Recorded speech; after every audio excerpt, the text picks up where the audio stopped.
Hey guys, welcome to another Mondays with Sheri. You're That's Sheri. Sheri, I'm Derek.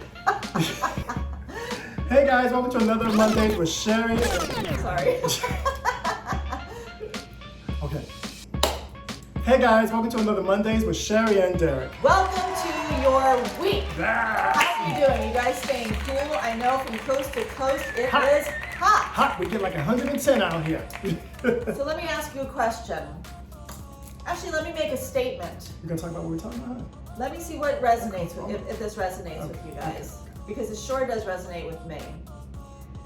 It's not your responsibility to hold space for someone who is processing their disapproval of your life choices. Amen to that? It is not your Say it again, huh? Say it for the people in the Say back. it It is again, huh? not your responsibility to hold space for someone who is processing their disapproval of your life choices. You know, it took me years to learn that. Woo! How many of you guys hold on to people like that? Having that conversation over and over, trying to get them to be okay with your decisions. And then you walk Keep on coming back. and you walk away from the situation not feeling any better. Feeling almost even worse about how you're feeling about your choices. Now, why are you feeling that way? Because you're feeling disrespected. You're feeling disrespected. You're feeling like they don't trust your judgment for your own life and the life that you want to lead. It really actually erodes your confidence. It starts to break down the feelings, the confidence you feel about making decisions for yourself. It's that constant disappointment that you come back to with them as they're disapproving. And trying to come to terms. Is you're feeling their disappointment. And does it not make you feel like crap? Makes you You feel know? not loved. It makes you feel so unloved, and like what you're telling them as far as your life decisions and what you think is really speaking to your soul is not good enough for them. So yeah, you definitely feel unloved. What do you do about that? And how do you process it? A lot of times it could be a parent, it could be a loved one, it could be someone very dear to you. You can't just, A best friend. you can't just kind of cut them out of your lives. I mean, what you have to understand first is that they're trying to have you live by their standards. They're trying to have you live in what's comfortable to them, in their comfort zone. Their disapproval is really a view into their insecurities, Their limitations. their limitations. It's not about you.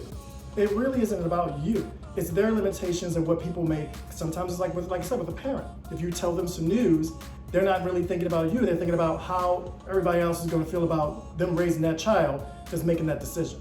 That has nothing to do with you. Which leads me to say, number one, you have to remember, whose life is it? It's your life. It is your life. Within your life, you have to make decisions that speak to your soul, that come from your intuition, that come from your heart, that come from your goals and your dreams and what you want to experience in And this then, life. I don't know about you, but so many times when it comes to that person that's in your life that's doing that, if you would turn around and start throwing stones at their life and how they're living, you could check a few things like, hey, wait a minute, you know? But they want to put their limitations on you. And it's important for you to understand that, like Sheri's saying, and take control of your life. You can love them, and sometimes you have to love them from afar. But don't be holding a space for them to be okay with it. Don't base your happiness on their approval. You really have to get past that. And again, all these things we talk about are not going to happen overnight. Just like you can't go to the gym and get the perfect pecs and the perfect biceps overnight, you're not going to change this way of thinking. It's going to hurt for a minute because you want that person to approve. You feel you want them. You want it so badly, and that's the power they have over you. But that's it. They have no power over your life and your decisions. The only power they have over you is their own limitations and the way they're making you feel. By coming back to that over and over again, you know, to try to keep on holding space for them to come around, it really erodes your insides. It's not how you protect yourself. And we have to protect ourselves. We have to protect our energy. We have to protect our mental and physical health. We have to protect our self-worth. Every time I think about that, because people think, oh, they're saying, cut them out of my life. Oh, I don't love them anymore. No. They're not saying that.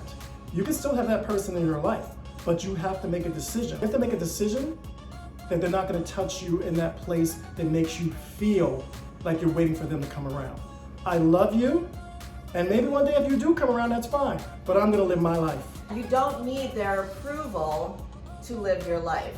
And by waiting sometimes for that approval, you could wait 10 years to make that final, before you pull the trigger and make that final, incredible, life-changing decision, waiting for them to come around, and they never do. Because, you know? yeah, because waiting, all waiting does is corrode your self-confidence to make decisions in your life.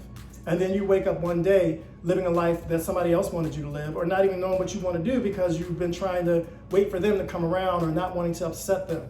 You know, you do not need, it's hard enough in life not to have somebody else close to you eroding your confidence in the decisions you want to make for your life.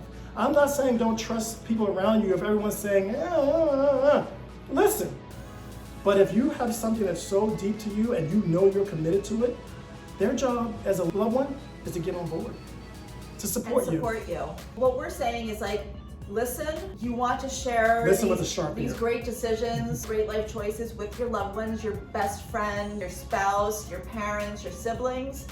But if they don't approve, each time it comes back to that subject, you kind of give them some space to finally approve and they don't keep on coming back. Live your life. All right, guys? So that's where we're going to leave you. As always, love you, be kind to yourself, and don't hide yourself. All right, guys? Go live your life. It's yours.